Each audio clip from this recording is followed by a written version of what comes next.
오늘도 하루의 첫 시간 우리 하나님 앞에 성별해 드리는 여러분 모두에게 우리 하나님께서 주시는 은혜와 또 사랑과 능력이 함께 하시기를 주님의 이름으로 간절히 축원합니다. 오늘은 디모데전서 5장에 나오는 말씀을 중심으로 하나님의 가족이라는 제목으로 함께 말씀의 은혜를 나누기를 원합니다. 우리가 신앙생활에 가면서 늘 기억해야 될 것은 정체성입니다. 그 정체성을 온전하게 가지고 있을 때 우리의 삶의 여정에서 흔들림 없이 가야 할 길을 가고 또 누려야 될 것을 누릴 수 있습니다. 이스라엘 민족에게 있어서 정체성이 뭘까 생각해 보면 저는 신명기 7장 6절에 나오는 말씀으로 설명하곤 합니다. 신명기 7장 6절에 보면 이렇게 말씀을 하죠. 너는 여호와 내 하나님의 성민이라. 내 하나님 여호와께서 지상 만민 중에서 너를 자기 기업의 백성으로 택하셨나니 라고 말씀합니다. 하나님의 성민이라고 말하고 또 하나님께서 만민 중에서 택하셨다라고 하는 것이 그들에 있어서 중요한 정체성입니다. 하나님의 성민에게 하나님이 행하신 출애굽의 역사, 그것을 기억하면서 안식일을 지키지요. 희년을 지킵니다. 우리가 이런 모든 일들을 놓고 보면 저들의 삶의 중심은 바로 이 정체성이라고 말할 수 있습니다. 그렇다고 하면 오늘 우리가 신앙생활하고 또 우리가 열심으로 우리가 믿음 생활을 해 나아가는 교회, 그 교회는 그 정체성이 무엇일까? 하나님의 집이라고 말할 수 있겠죠. 디모데전서 3장 15절에 보면 이렇게 말씀합니다. 만일 내가 지체하면 너로 하여금 하나님의 집에서 어떻게 행하여야 할지를 알게 하려 함이니 이 집은 살아계신 하나님의 교회요 진리의 기둥과 터니라. 디모데전서 3장 15절에 나오는 말씀에 명확하게 말합니다. 하나님의 집이다. 그 안에서 살아가고 있는 사람은 그럼 하나님의 가족이 되겠죠. 오늘 이 믿음의 공동체, 또 낙원의 공동체, 우리 모두는 바로 영적인 가족이 되더라는 겁니다.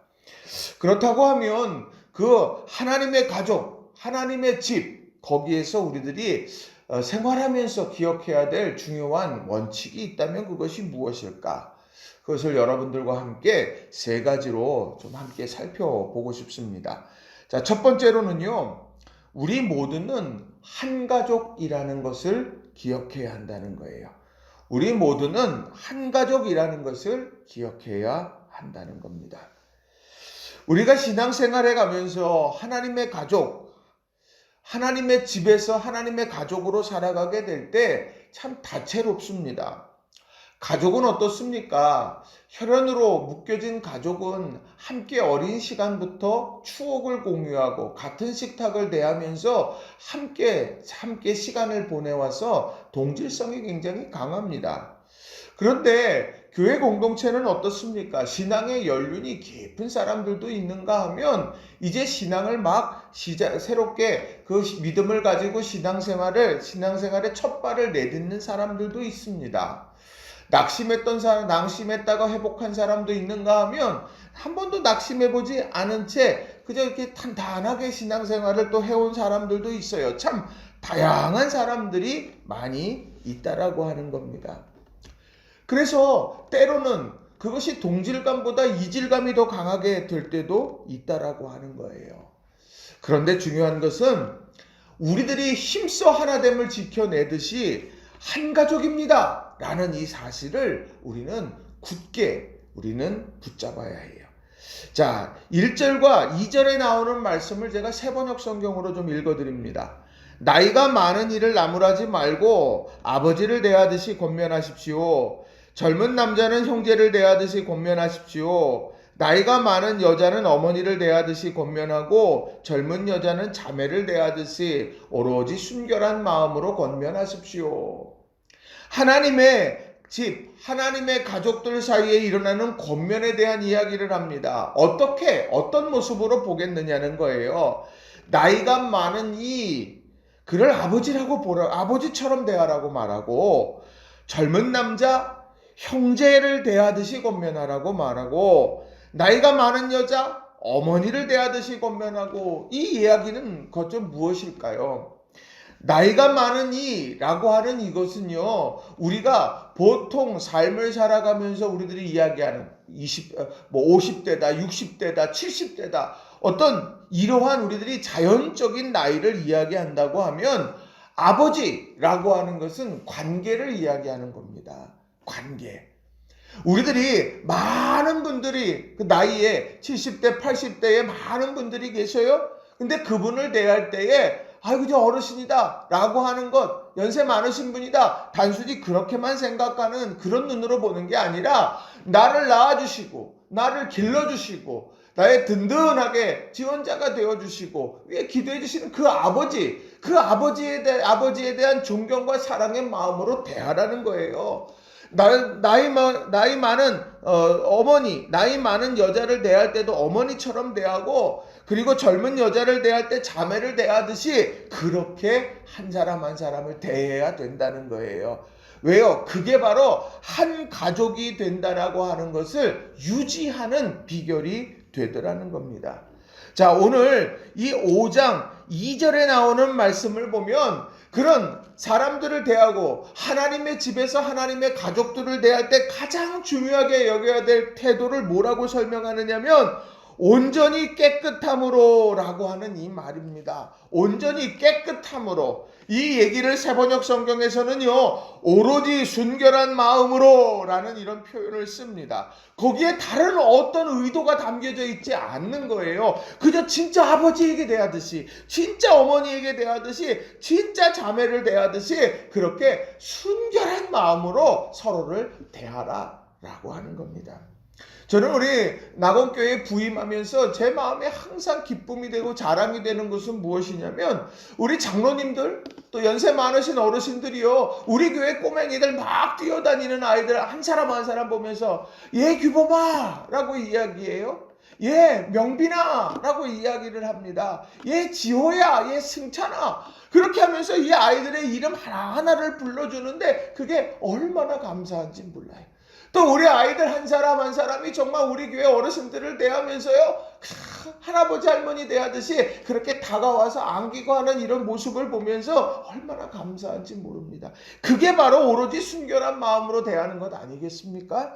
우리 모두는 다 한 가족이에요. 이 한 가족됨, 이것을 놓쳐버리면 안 된다는 겁니다. 그게 바로 하나님의 가족들 가운데 있어야 되는 거예요. 그것을 우리는요, 예전적으로도 예배 가운데 고백하죠. 그게 성만찬입니다. 그 성만찬에는 어떻어요? 한 그릇에서 거기서 빵을 떼고 잔을 나눕니다. 이건 예수님의 십자가, 그 사건이 오늘 우리 모두를 다 살려내고 하나 되게 했다는 사실을 고백하는 거예요. 또 우리는 하나의 공동체성을 가지고서 믿음 안에서 사는 사람들이다 라는 것, 이것을 일깨우는 예식이 바로 성찬 예식이죠.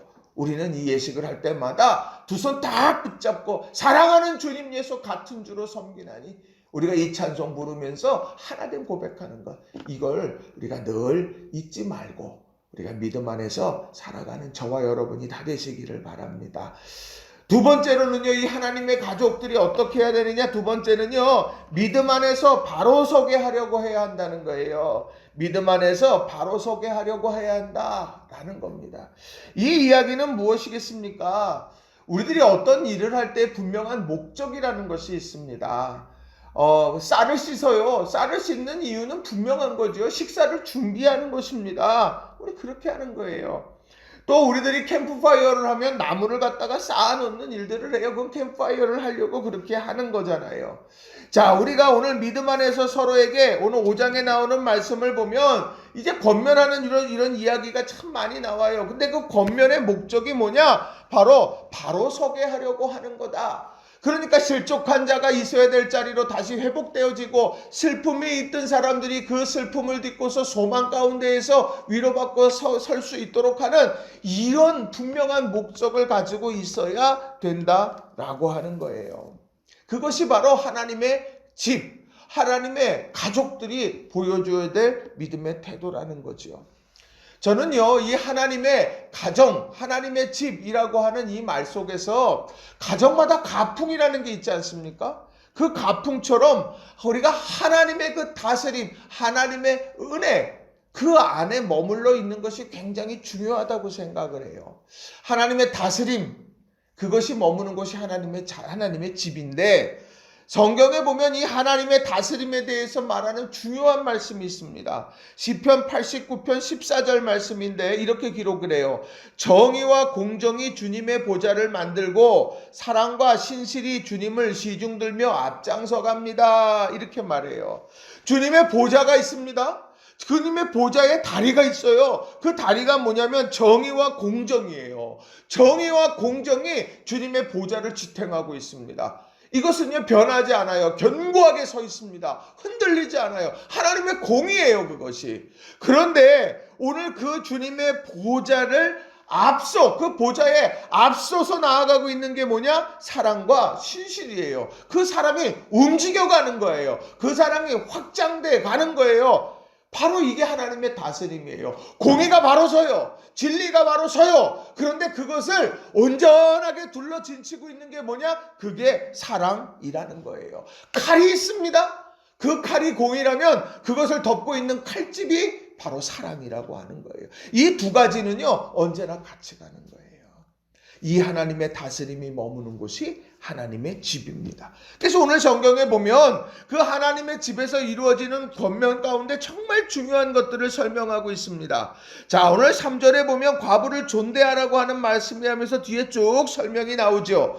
자, 3절 4절에 보면 만일 어떤 과부에게 자녀나 손자들이 있거든 그들로 먼저 자기 집에서 효를 행하여 부모에게 보답하기를 배우게 하라. 이것이 하나님 앞에서 받을 만한 것이니라. 어떤 과부가 있는데 그 집에 자녀나 손자들이 있어요. 그러면 그들로 먼저 자기 집에서 효를 행할 수 있도록 가르치라는 거예요. 그게 온전하게 세움받는 비결이 되더라는 거예요. 이게 하나님이 받으실 만한 것이라는 거예요. 그러니까 가르칠 것 가르쳐야 되는 거예요. 또 5절에도 보면 참 과부로서 외로운 자는 하나님께 소망을 두어 주야로 항상 간구와 기도를 하거니와 향락을 좋아하는 자는 살았으나 죽었느니라. 참 과부, 그러니까 의지할 데가 없어요. 그럴 때는 하나님을 보게 하는, 하나님 의지하며 하나님께 소망을 두며 주야로 간구하고 기도해야 돼요. 세상의 향락에 물들지 않도록 그렇게 기도해야 된다는 거예요. 이것은 여기에 담겨져 있는 중요한 의미가 과연 무엇일까요? 여기에 담겨져 있는 중요한 의미는 다른 것이 아니에요. 믿음 안에서 바로 서도록 그렇게 함께 마음을 모으고 뜻을 모으면서 노력해야 된다라고 하는 거예요.